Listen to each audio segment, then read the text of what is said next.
Voilà, d'après Shenbet, on continue notre cours. Petite interruption technique. Alors voilà. Premier état, Idgalot, je traduis tout, excusez-moi. Premier état, dévoilement qui entraîne une brisure. D'accord ? Parce que, en réalité, ce dévoilement-là, il a pour but, non pas ce que je vais dévoiler, mais l'observation de ma qualité de, entre guillemets, de dévoileur, quoi. Vous comprenez ? Donc tout est faussé, bien sûr, tout est faussé. Quelqu'un me dit un conseil, c'est pas parce qu'il veut me dire un conseil, c'est parce qu'il veut être celui qui dit des conseils. Vous connaissez la différence ? Ça peut aller loin, je sais pas. Quelqu'un dit une prière, mais il a dit pour qu'on entende comment il a dit. Il y a eu des histoires avec les tzadikim où tout est faussé dans ce cas-là. Tu dis quelque chose, dis-le, voilà. Dis-le pour le dire, quoi. C'est tout. Tu veux dire bonjour, tu veux dire ça va, dis bonjour, ça va. Pas pour l'avoir dit. Ah, je l'ai dit.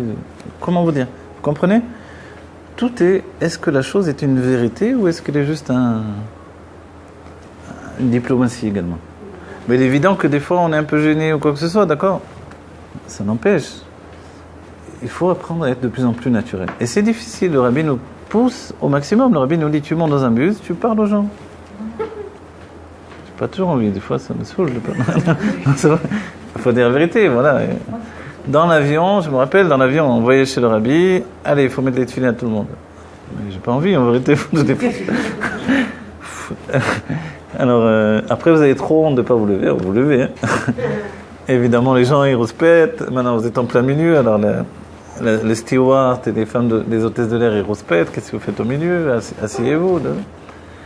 Jusqu'à ce que... On s'est dit, bon, qu'est-ce que... Alors, si on est effrayé, on retourne s'asseoir, on ne bouge plus. On s'est dit, mais non, le rabbi m'a dit de le faire, c'est qu'on peut le faire, on doit le faire. Et dès que vous prenez, vous devenez plus fort dans votre décision, tac, tac, les gens vous aident. Vous voyez ? Les gens, vraiment, ils vous aident, ils sont capables de dire même... C'est pas qu'on est plus fort dans la décision, parce qu'on laisse sa place au rabbi, tout simplement. Oui, exactement. C'est que le rabbi s'est installé... Voilà. C'est quand le rabbi fonctionne comme nous, alors... Exactement. Mais c'est vrai que le point de départ, il vient du fait que je me sens mal. Vous voyez, je me sens... Oui, je sais pas... Pour dire la vérité. Et ça, c'est l'imperfection que l'on ressent. Et ceux qui ont déjà, on va dire, brisé ce carcan-là, ils sont dans un niveau où, hop, ils sont déjà en train de faire, etc. Et là, c'est vrai qu'il y a une différence un peu entre les âmes qui sont plus tendance à Siya, les âmes plus tendance à Yetzira. Yetzira, on a toujours une problématique Yetzira.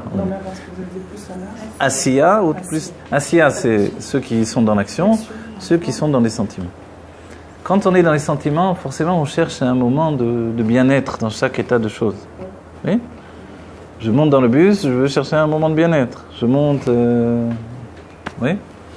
Je saute à l'élastique, je veux profiter... je dis n'importe quoi. Quand je fais quelque chose, j'ai envie de... Oui ? Tout à coup, on me dit, même quand tu sautes à l'élastique, il faut mettre les tefilines à quelqu'un, c'est dur. Et ça, c'est l'état d'esprit. Le rabbi, c'est comme ça. La shlichut, elle n'a jamais terminé, elle n'a jamais commencé. Elle est ininterrompue, en fait. C'est pas mieux d'être gelé dans le sentiment, c'est pas ce qui est plus fort.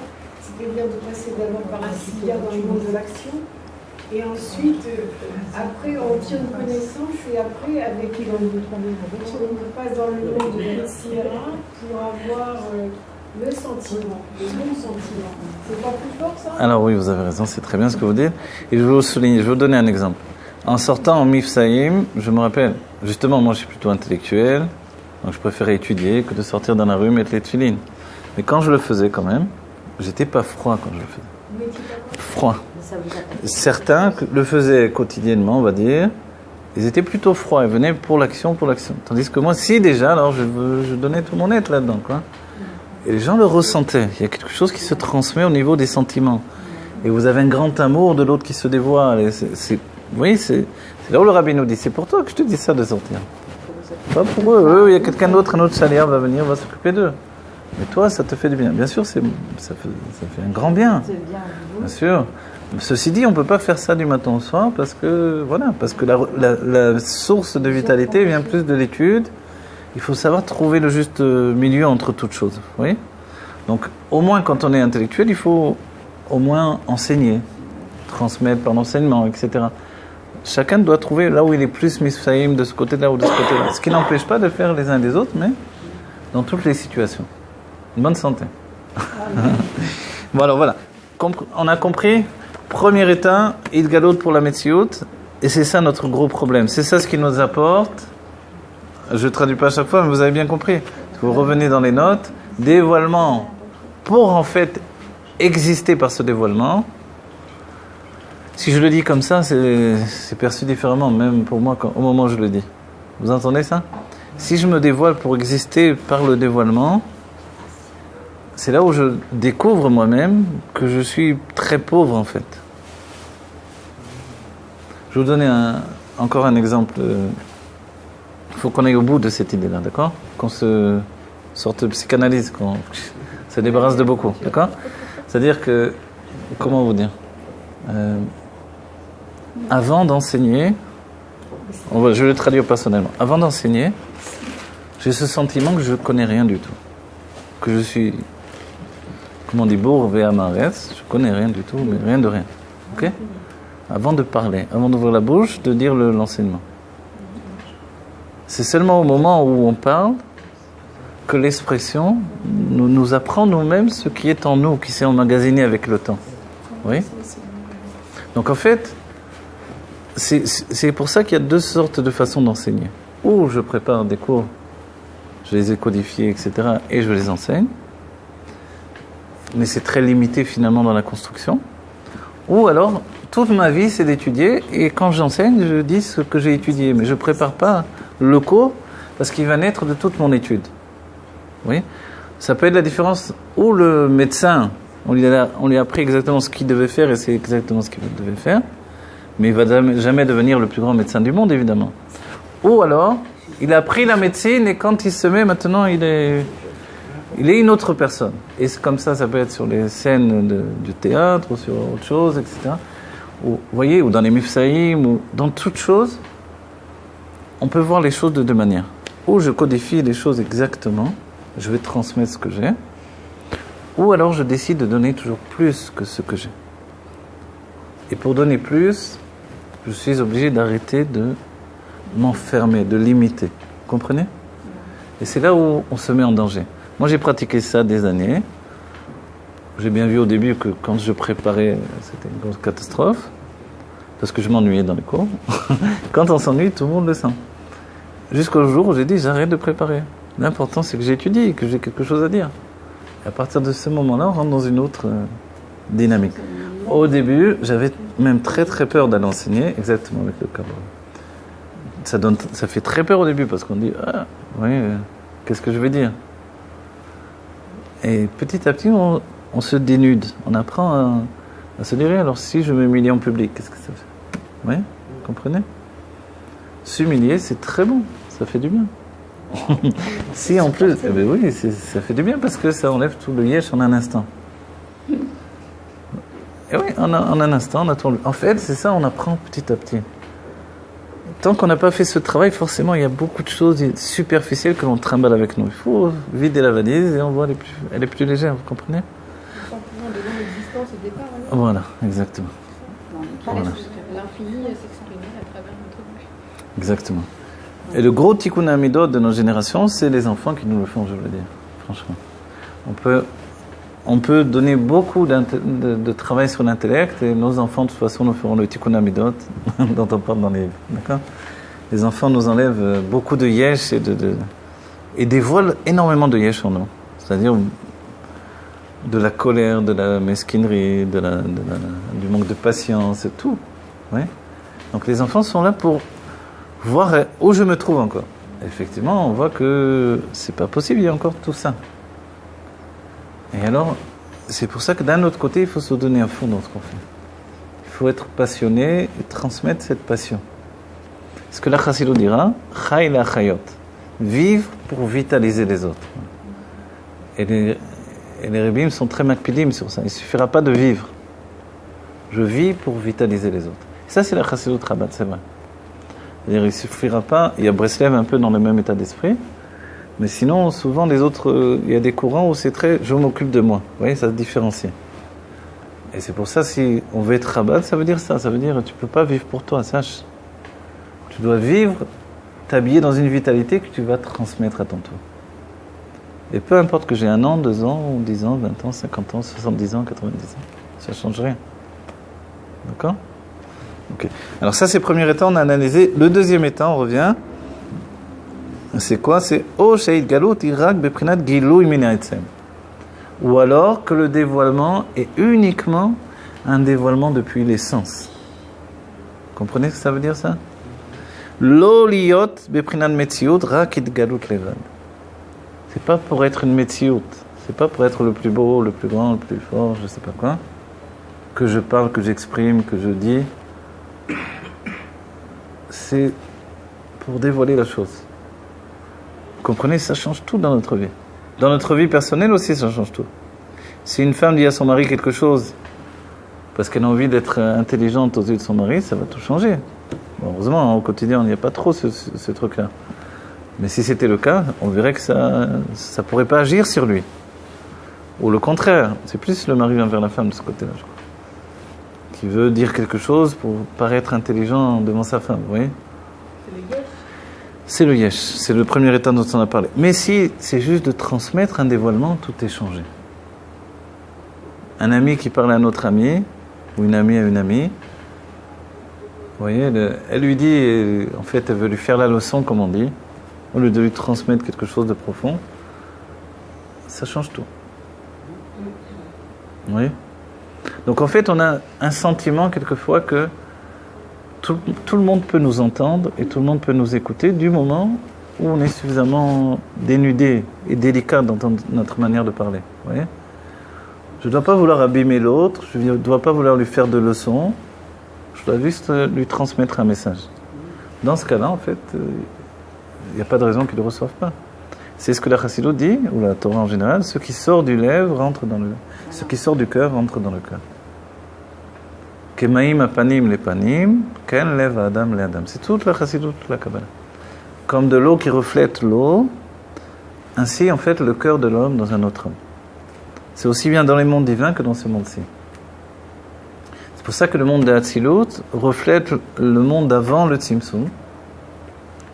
Et que nous, en fait, nous sommes capables de refléter le monde de Hatzilut aussi. Vous comprenez ? Le but du monde de Yetzira, c'est de désigner le dessin du monde de Hatzilut. Et le Rabbi Rashav va l'expliquer. Alors, le Rabbi Rashav a donné l'explication par rapport à l'exemple d'un grand sage qui transmet des choses. Et dans tout ce qu'il transmet, finalement, il ne dévoile pas tous les détails. Mais tous les détails sont inclus dans ce qu'il transmet. Et les élèves sont capables de prendre les détails. Voilà. Voilà. Le Rabbi a donné tellement de choses, on va dire, si je faisais ce que le Rabbi me demande du matin au soir, j'aurais explosé depuis longtemps. Oui. Entre le Rambam, le Gemara, les Nessi, les Dada, le Mifsaïm, le truc. Comment je vais faire tout ça ? C'est impossible. Oui ? Ah voilà. En fait, on comprend bien que il y a aussi d'accepter le fait que je suis imparfait, en sachant qu'on est des tzadikim. Mon imperfection, elle est dans la réalisation. Je ne peux pas tout faire. Je vais commencer à vivre avec ça, avec l'idée que je ne peux pas tout faire. Vous voyez ? Mais cette idée-là, au lieu de me miner le moral, au début ça casse un peu, elle va me dire, bon, ben, mon imperfection, c'est autre chose que ce que j'avais pensé. Parce que le Rabbi, il aime cette imperfection. Il aime, et il est même dit que la force de ma chair, c'est d'utiliser tout ce qu'il y a dans l'homme. Ce qu'il y a de bien et ce qui semble mal également. Vous voyez ? Je dis qu'il semble mal. Parce que dans cette idée-là, si c'est utilisable, c'est que c'est du bien également. Alors c'est quoi ? C'est de faire fusionner l'obscurité et la lumière ? C'est de fusionner les deux à un niveau tel où finalement la lumière va s'installer de plus en plus. Comme une lumière évidente, vous voyez ? C'est que l'obscurité, elle n'est plus un obstacle. Voilà. Elle est un moyen. Exactement. C'est tout l'enseignement du Baal Shem Tov, ce que vous venez de dire. Ara okise la tov. Le mal est un escabeau pour le bien. À partir du mal, je peux m'élever. C'est pour ça qu'on en a traduit les derniers temps. Voilà, que notre âme animale qui semblait a priori mon pire ennemi, non. C'est mon potentiel de vie en fait. De passion, j'enlève mon âme animale, je ne suis plus un serviteur de Dieu. Je vais faire tout ce que Dieu me demande, il n'y a pas de problème.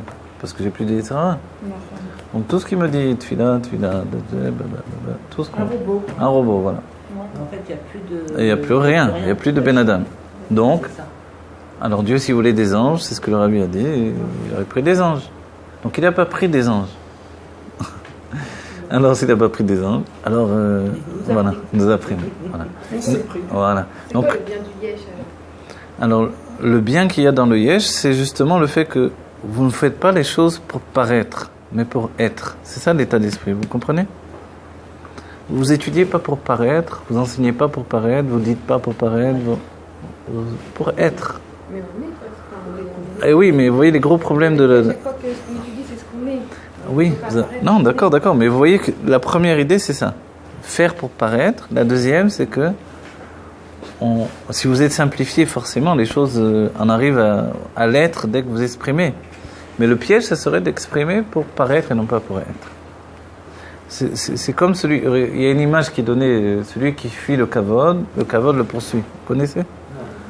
Le Rav Gizbour, je me rappelle, il dit, c'est quelqu'un, il fuit le kavod et il se retourne pour voir si le kavod il le poursuit. Ouais. Donc, un grand poison, je me rappelle quand j'étais à l'époque avec les Mekoubalim, un grand poison qu'il y avait dans ce monde des Mekoubalim, etc., c'était le kavod. Tout le monde venait, on vous embrasse la main, un truc. Dès qu'on voit que vous connaissez un peu de Torah, un peu de Kabbalah, ça y est, vous êtes devenu un Kadosh, Eloki, truc machin. Je vous dis franchement, ça tourne vite, hein, j'aurais pu finir de là-bas et truc machin. Alors, non, pour vous dire, c'est vite fait, c'est tchic-tchac. Vous vous rendez compte, c'est du poison, quoi. C'est du poison qui rentre dans vos veines. Le kavod, le truc, et ça s'habille sous le respect de la Torah. Oui, et c'est pas mal au départ. Mais comme c'est exagéré, comme en fait c'est pas basé sur des vraies valeurs, ça devient un gros cinéma, quoi. Et la personne, le Rav lui-même, il est rentré dans ce jeu-là, et lui-même, il en arrive à se... Je vous dis, je l'ai vécu, moi-même j'aurais pu tourner comme ça, c'est vite fait. Il en arrive à pas... Et je vous dis, franchement, ne croyez pas qu'on commençait déjà à me donner le kavod, le truc de là, parce que j'enseignais la Kabbalah, ça va vite, hein. Mais... Hein? Oui, mais vous, voilà. Mais la Chassidut Chabad, elle nous dit, attention, il y a le Rabbi, c'est une âme d'Atsilut, et après, ok, on est voilà. Après, il y a le Tanya, il nous dit où on en est, etc. Voilà. Aujourd'hui, du coup, voilà. Simple, voilà, mais cette simplicité-là, voilà. Elle est pour nous une éducation profonde, voilà. Mais sachez que quand on est dans ce monde-là, ça peut tourner très très vite. Et là, on se rend compte que le kavod, c'est un grand poison. C'est pour ça que c'est la chaîne kaved, lourd. Ça alourdit la personne, ça y est. Ouais. Elle se rend dans un système qui peut lui empoisonner toute la vie. Et c'est vrai que... alors c'est vrai que, maintenant, on va dire une chose. Il y a kavod et kavod, d'accord? Il y a ce qui s'appelle le respect, et il y a ce qui s'appelle le kavod tel qu'il est perçu ici dans ce que l'on dit là. Le respect, c'est le respect que l'on doit à chacun. La Torah nous dit qu'on doit même le respect à un petit enfant. Vous voyez? Des fois, on manque de respect à ses propres enfants, parce qu'on se manque de respect à soi-même. Alors, il faut apprendre à garder le respect de chacun, même d'un petit enfant, parce que ce respect, c'est quelque chose de sacré. C'est le respect de la vie. C'est le respect du choix de Dieu qui a choisi cet être-là. Donc on doit le respecter, c'est certain, vous voyez? C'est de ça dont vous parlez, c'est le bon côté du kavod. Mais le kavod, en fait, qui est popularisé, c'est le kavod qui est venu du côté de la Torah, qui est devenu également un poison. Depuis le dévoilement de la Chassidut, on a fui ce kavod. On l'a fui de manière poussée, à l'extrême. Aujourd'hui, finalement, on a suffisamment reçu de Torah pour se rendre compte que on n'a pas besoin d'en faire trop non plus, mais on sait bien quand même qu'il est là, le poison. Et que ce poison-là, il peut devenir un Sam Mavet. C'est ça ce que les sages ont dit, que la Torah dit elle-même.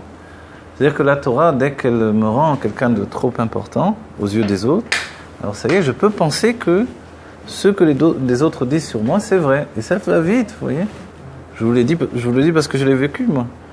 C'est-à-dire la personne, elle croit vite fait qu'elle est un grand sadique, et que ci, et que ça, vous voyez. Et comme il y croit, ça peut marcher, elle peut même faire des miracles. Comme il y avait une histoire avec le Rabbi Moharaj, quand il est... Oui, carrément, parce qu'elle y croit vraiment. Et c'est ça le secret. Ah oui, parce qu'on peut vous dire tel Mekoubal, il a fait ça, il a fait... Et ça peut tourner au fait il croit tellement en lui que ça marche, effectivement. Alors on va dire, il faut préférer l'autre qui ne fait pas de miracle. D'après la Chassidut Chabad, oui, on s'en fiche des miracles. C'est pas ça ce qui nous fait avancer dans la vie. On ne recherche pas des miracles, on recherche l'essence de Dieu. L'essence de Dieu, c'est plus que les miracles, c'est une vie belle, équilibrée, simple. Un grand Mekoubal, d'accord, mais au quotidien. Vous comprenez? Et qu'est-ce que je voulais dire? Je vais raconter un exemple, une histoire. Un grand Mekoubal, ça se pose même plus. Voilà, un grand Mekoubal. Ça se voit. Ouais. Ça n'a plus lieu d'être. Dieu dévoilé dans son essence. Alors voilà. Ceci dit, il y a des gens qui étudient la Kabbalah qui sont des gens très bien, avec une grande humilité, etc. Sachez, hein, je vais pas étudier avec des gens comme ça, magnifiques, je vous le dis, des gens merveilleux. Mais en même temps, il y avait toujours ce dérapage qui était à portée de main, vous voyez, entre le jeu d'embrasser les mains et le kavod, et il y avait une histoire, voilà, l'histoire je m'en suis rappelé. Il y avait du temps de Rabbi Pinchas Mikochitz, je crois, oui. C'était un grand chassid, du Baal Shem Tov. Il s'est levé, un grand tzaddik, il s'est levé en pleine nuit, il a été au cimetière, et il a pris un marteau, ou je sais plus quoi, il a cassé une matseva, une stèle. Vous savez, il y a la tombe, il y a la pierre sur laquelle on écrit qui est enterré là. Et puis ses élèves ont vu ça, ils ont dit qu'est-ce qui s'est passé? Il m'a dit j'étais en train de dormir et l'âme qui est enterrée là, elle est venue me voir.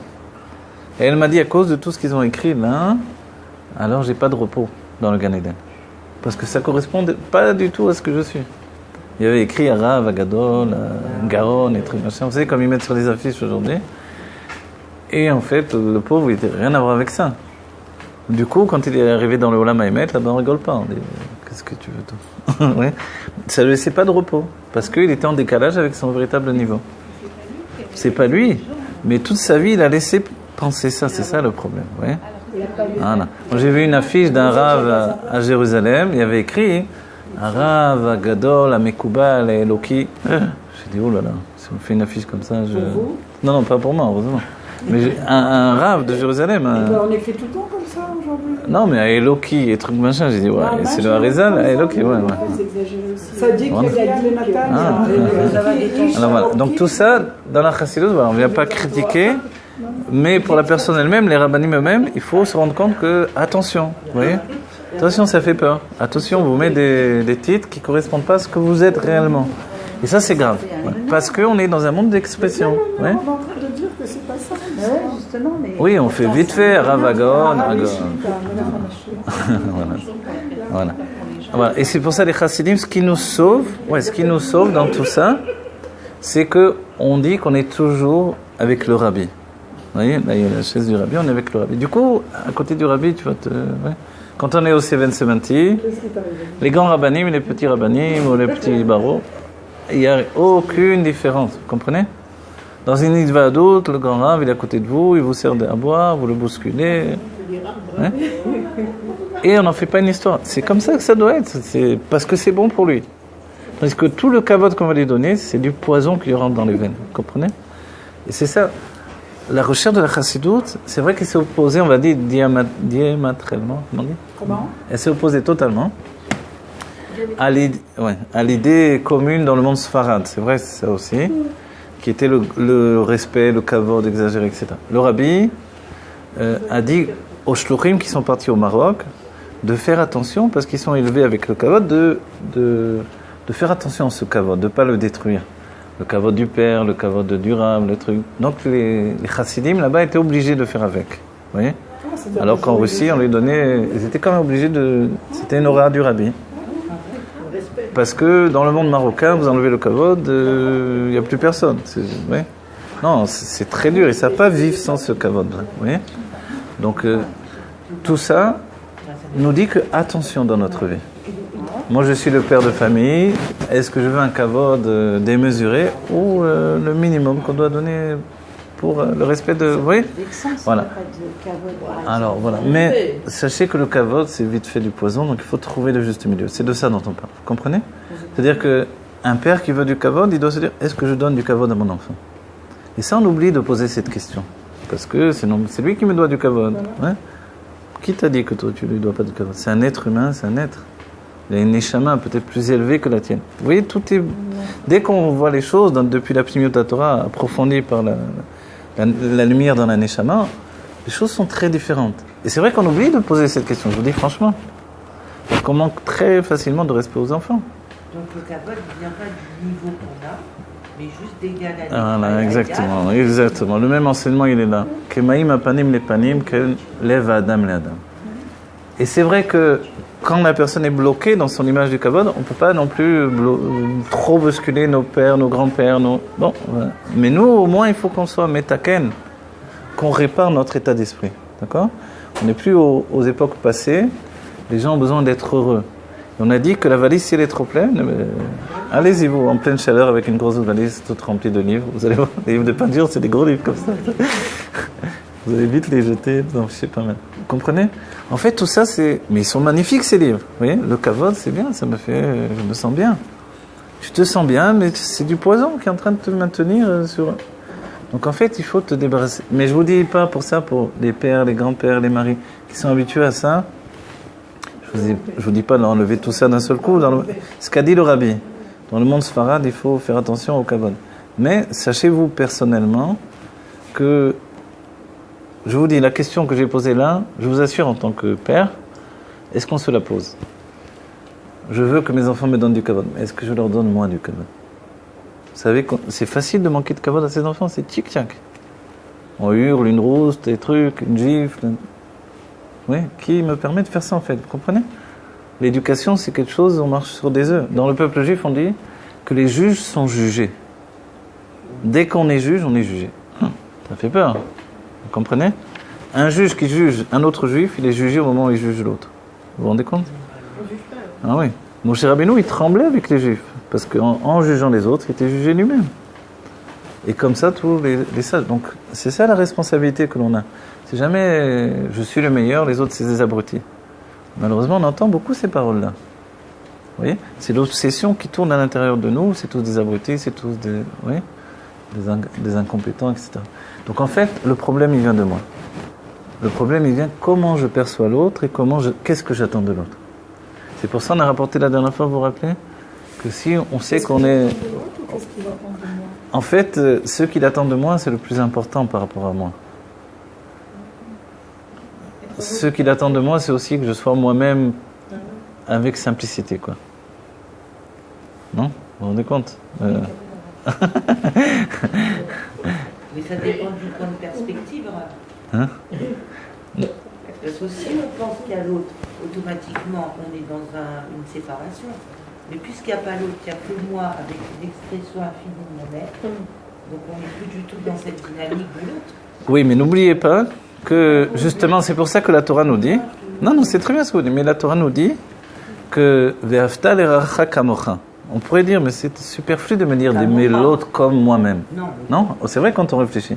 Aime l'autre. Qu'est-ce qu'on va me rentrer de m'aimer, moi c'est l'autre. Hein? A priori, j'ai suffisamment d'orgueil, pas besoin de me dire de m'aimer encore plus. Vous voyez ? Sous-entendu qu'il y a quelque chose là. Ce quelque chose est que vraiment c'est un rapport d'égal à égal. Et toutes les fois. Moi je vous dis, on a parlé de Mifsaïm tout à l'heure. La vision de Mifsaïm, selon le rabbi, il nous l'a transmis profondément. On ne veut pas voir quelqu'un qui est inférieur à nous pour lui faire des mitzvot, on le rapproche parce qu'il était loin. Ma pitom, on va voir un juif, il a une âme divine, on se rend compte qu'il a des qualités que j'aurai jamais. C'est comme ça qu'on fait Mifsaïm, vous comprenez ? Je vous dis franchement, on fait tchouva parce qu'on voit des juifs merveilleux, que nous, on se sent la panime à côté. Et c'est ça les vrais Mifsaïm. C'est pour moi que je fais ça. Et j'ai besoin de ce sentiment, j'ai besoin de voir, de savoir que l'autre est meilleur que moi. Vous voyez ? Quand on enseigne, quand on étudie, de se rendre compte, de voir que l'autre est plus intelligent que moi. Vous voyez ? Et c'est vrai, beaucoup. Souvent, on doit se rendre compte des choses. Parce que ça nous remet à notre place. Voilà. Pas parce que je suis capable d'exprimer de cette manière-là que je suis, vous voyez ? Si je suis un artisan, je ne suis pas le meilleur artisan du monde, j'ai ma manière de faire. Et je dois être honnête, dans chaque chose, je dois trouver le bon côté des choses. Mais de penser que l'autre est nul à côté de moi, c'est n'importe quoi. On connaît l'histoire de ce Rav qui est allé voir le Rabbi. Oui. Et quand le Rabbi lui a posé la question, il lui a dit qu'est-ce qu'il fait Maosek Vodo. Alors il lui a dit Ani Mekarev Rechokim. Il lui a dit Vodo Vedim Imnochorim. Le Rabbi, il lui a dit non, Français, il dit français. Mitaïla. Non, parce que J'ai dit en ce Rav qui est allé voir le Rabbi, et le Rabbi a posé la question, il a demandé qu'est-ce que fait Vodo. Alors il lui dit je rapproche les éloignés. Alors il lui dit Vodo travaille avec les non-juifs. Il lui dit non, c'est avec les juifs qui se sont égarés en Thaïlande. Il lui dit depuis quand un juif est éloigné de quoi? C'est tout l'état d'esprit de l'homme.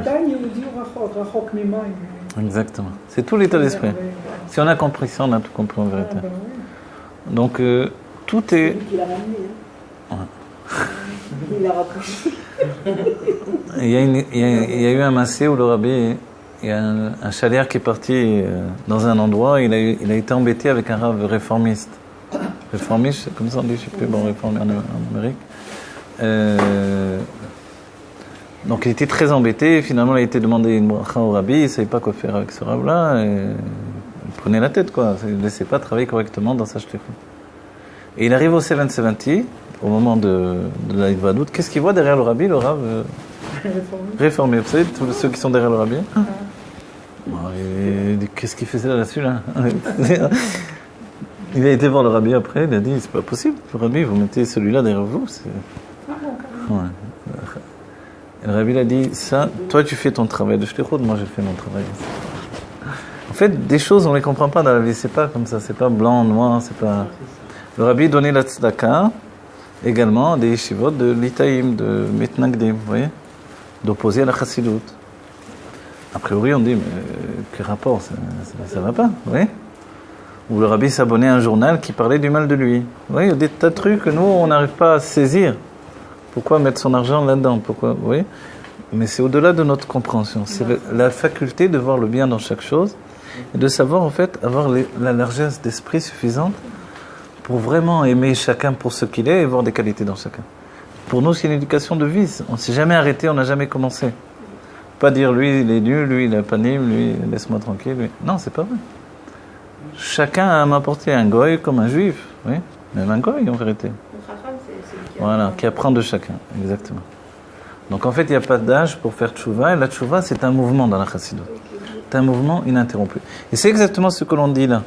Le dévoilement, il est pour le dévoilement lui-même. Parce que moi, je suis attaché à l'essence.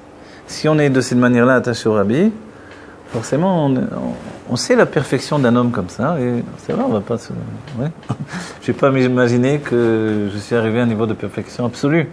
Mais quand lui me dit que je suis un tzaddik, alors je le crois. Parce que tous les juifs sont des tzaddikim. D'accord? Mais mon sentiment intérieur, comme je suis un Baal Teshuvah en même temps, c'est de me sentir un peu à la panime aussi. Mais ça fait rien, je vis avec les deux conjugués, comme on vit avec la galoute et la géoula en même temps. Vous voyez? Et c'est cette génération. Tzadik Baal Teshuvah, c'est la nouvelle sorte de juif. Un Baal Teshuvah Tzadik. Comme vous avez dit la dernière fois, le Mashiach va faire Teshuvah au Tzadikim. Vous vous rendez compte le travail? Bon voilà, ces points-là on a voulu exprimer, c'est le texte, mais le texte exprimé. Donc vous avez compris 2 points. Dévoiler, mais pour me dévoiler moi-même en fait. Ma metsiout, pour être quelqu'un. Vous savez, dans le Tanya, il y a un enseignement qui dit étudier le plus non les Shem Shamaim, c'est-à-dire vraiment pas pour le nom de Dieu, c'est étudier pour être Rav. C'est l'exemple du Tanya. Ouais, c'est l'exemple du Tanya. Ça veut dire... hein? Mais oui, le kavod aussi. C'est pas le kavod, le truc... Voilà. Vous savez pourquoi... Vous savez pourquoi Elisha Abouya, l'une des choses qui a fait qu'il ait chuté, parce que son père a voulu que son fils soit comme Rabbi Eliezer Agadol, qu'il a vu avec tout l'éclat, le kavod qu'il avait autour de lui. Il a dit, mon fils, je veux qu'il soit comme ça. Donc il a mis dans la Torah, il a poussé à fond, et c'est devenu un Tana, vraiment d'un niveau exceptionnel. Mais, c'était pas une idée... L'idée au départ, elle était fausse. C'était pour le kavod, voilà, et c'était pas pour la Torah elle-même. Vous voyez? Donc en fait, le Rabbi d'aujourd'hui, curieusement, et c'est la complexité des choses, il a demandé à tous les chassidim, dès qu'ils finissent la yeshiva, de devenir rav. Tous les chassidim Chabad, la plupart sont rav, vous voyez? Mais en fait, du coup, comme on le fait parce que le Rabbi nous l'a dit, non pas parce qu'on veut, alors, ouais, c'est pas pareil. Mais si toute ma vie c'est ça, pour l'argent, pour le kavod, pour ci, pour ça, alors évidemment ça humilie la Torah elle-même. Donc en fait ça c'est pour la metsiout. D'un autre côté, quand j'enseigne, parce qu'il y a un besoin de diffuser les choses, que ce soit dans les halachot, que ce soit dans la pnimiout, dans d'autres sujets de la Torah, en fait, les plus grands rabbanim dans l'enseignement, c'est pas ceux qui sont les plus connus forcément. Je me rappelle, j'ai étudié la Gemara pendant une époque avec un jeune Thémani, mais c'était merveilleux la manière dont il enseignait. Vous voyez, la Gemara, des fois, on rentre dans un gros yège, parce que la Gemara, c'est un étalage d'érudition, alors qui se gonfle énormément pour enseigner. Et là, c'était quelqu'un de très simple, qui enseignait très simplement, et c'était un grand tanoug. Je vous dis franchement, il n'y avait pas de yeshut, il n'y avait rien du tout. Et là, on comprend la beauté des choses. Vous voyez, le monde Sfarad avait une manière d'étudier et d'enseigner au départ qui était fraîche et belle. Et la rencontre avec le monde Ashkenaz a, on va dire, bousculé tout ça. Avant, lors de Sfarad, il a pris conscience de ses yeshut par l'Ashkenaz, c'est ce qui s'est passé. Le Rabbi en a parlé également, bien sûr. En venant en Eretz Israël, la rencontre avec le monde Ashkenaz, qui eux disaient, vous ne savez pas étudier, vous ne connaissez rien, vous êtes des Indes, bababa, il n'y a que nous qui savons étudier. Du coup, ils se sont convertis aux Ashkenazim, ils ont changé leur nom, ils sont rentrés dans les yeshivot, etc. Malheureusement, c'est un état de fait. Mais en réalité, on découvre après coup que non, c'est faux. Pas parce qu'ils n'étudiaient pas comme eux, le pilpoul, etc., qu'ils ne savaient pas étudier. Ils avaient leur manière d'étudier qui était différente. Et la différence, a toujours été la qualité du peuple juif. Donc les Thémanim étudient d'une manière particulière, les Sfaradim, dans toutes que ce soit les Tunisiens, qui ont une grande tradition d'étudier, les Algériens ou les Marocains. Chacun à sa manière, en fait, tout est à respecter, c'est merveilleux. Oui. Bon, voilà. Aimer chacun pour ce qu'il est, c'est notre travail. Et dans la génération qui est celle de la Géoula, dont nous faisons partie, évidemment, quel que soit notre âge, que j'ai 120 ans ou 300 000 ans, 300 000 ans, peu importe, vous comprenez, ou un an, ou je viens de naître hier, on doit savoir que notre travail à nous, personnellement, ce n'est plus d'abîmer les neshamot. C'est de les garder entières, pures, de déshabiller tout ce yège qui nous encombre, d'encourager et d'arrêter de détruire l'autre pour paraître moi meilleur. Voilà. Ma femme qui m'appelle, c'est la fin du cours. Que Dieu nous bénisse. Qu'on ait la Géoula Mitit Vashlema, Terofiman Mamash, avec le Rabbi Melach Mashiach. Que ça soit concret, que cette Géoula vienne de nous et jaillisse de notre corps et s'installe dans notre vie. Et que ça apporte la lumière à tout le peuple juif. Voilà. Ce cours, on l'a fait dans les deux expressions. Se dévoiler, non pas pour dévoiler notre yesh, notre existence, mais dévoiler pour faire un dévoilement. Voilà. C'est ce qui apporte au dévoilement de l'essence. Et ça va être la Géoula. Le dévoilement de l'essence, c'est justement être. Vous comprenez? Être de manière entière et absolue. Et bien sûr, il n'y aura pas de kavod.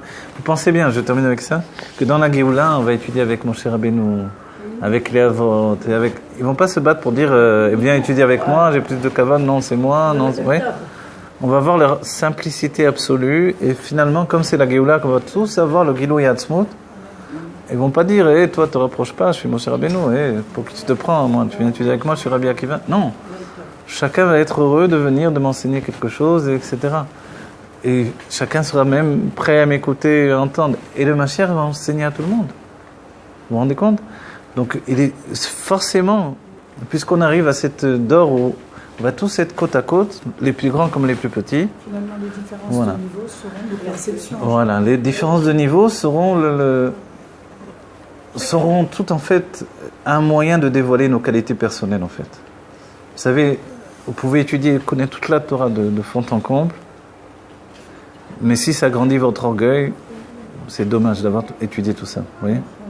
Jusqu'au jour où vous avez une brisure suffisante pour vous remettre sur pied et comprendre que que vous devez être vous un réceptacle pour la Torah. Vous voyez, pas que la Torah devient un réceptacle de vous. Ouais. Je vais parler en public, comme ça je vais leur dire ce que je pense.